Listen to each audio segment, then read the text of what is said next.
Trash. It's everywhere.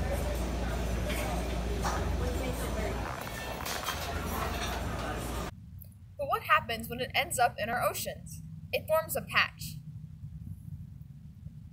No, not Sour Patch. But I guess you could say it is indeed a little sour. We're talking about the Great Pacific Garbage Patch. This is the Pacific Ocean from a vantage point of a Southern Californian beach. The Great Pacific Garbage Patch, also known as the Pacific Trash Vortex, spans waters from the west coast of North America to Japan. Areas of spitting debris are connected by the North Pacific Subtropical Convergence Zone, located a few hundred kilometers north of Hawaii.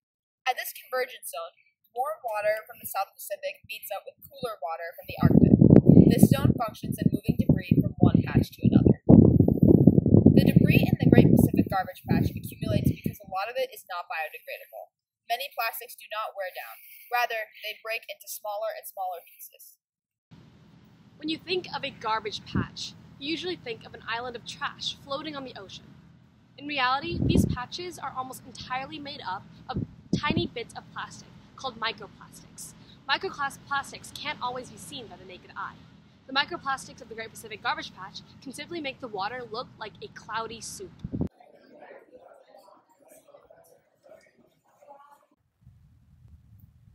According to National Geographic, the seafloor beneath the Great Pacific Garbage Patch may also be an underwater trash heap.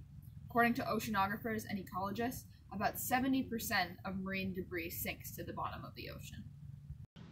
About 80% of the debris in the Great Pacific Garbage Patch comes from land-based activities in North America and Asia.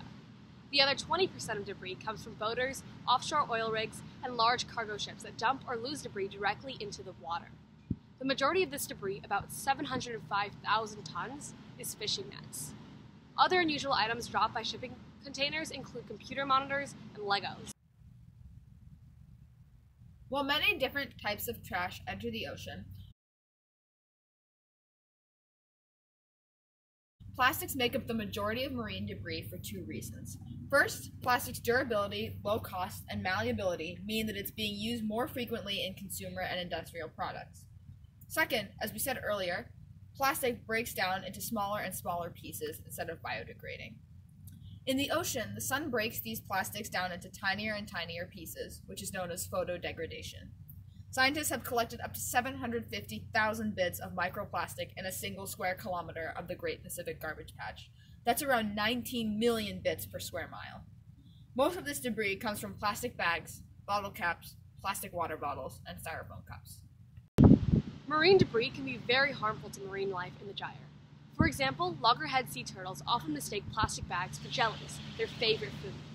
Albatrosses mistake plastic resin pellets for fish eggs and feed them to their baby chicks, which die of starvation or ruptured organs. Seals and other marine mammals can get entangled in abandoned plastic fishing nets, which are being discarded more often because of their low cost. They often drown in these forgotten nets, a phenomenon known as ghost fishing.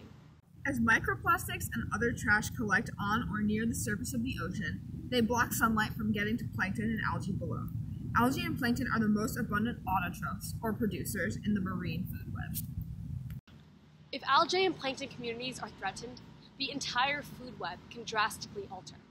Animals that feed on algae and plankton, such as fish and turtles, will have less food. If populations of those animals decrease, there will be less food for predators such as tuna, sharks, and whales. Eventually, seafood becomes less available and more expensive for people.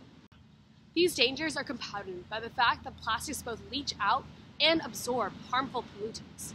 As plastics break down, they give off chemicals such as bisphenol A, BPA, that have been linked to environmental and health problems. Conversely, plastics can also absorb pollutants such as PCBs from the seawater.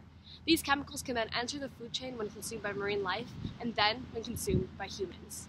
Scientists and explorers agree that cutting back on or eliminating our use of disposable plastics and increasing our use of biodegradable resources will be the best way to clean up the Great Pacific Garbage Patch. So we are asking you to cut back on your plastic use and consumption. We are asking you to give up some basic things for 1 week and see how easy it is to live without excess plastic utilizations. 1. Plastic straws. 2. Plastic utensils. 3. Plastic bottles. 4. Plastic bags. A single plastic bag can take 1,000 years to degrade. 5. Gum. Gum is made up of synthetic rubber, aka plastic. 6. Styrofoam. Who lives in a garbage patch on top of the sea? Lots of plastic, destructive and brutal, as harmful as she. Too much plastic, extra plastic, ugly plastic, too much plastic.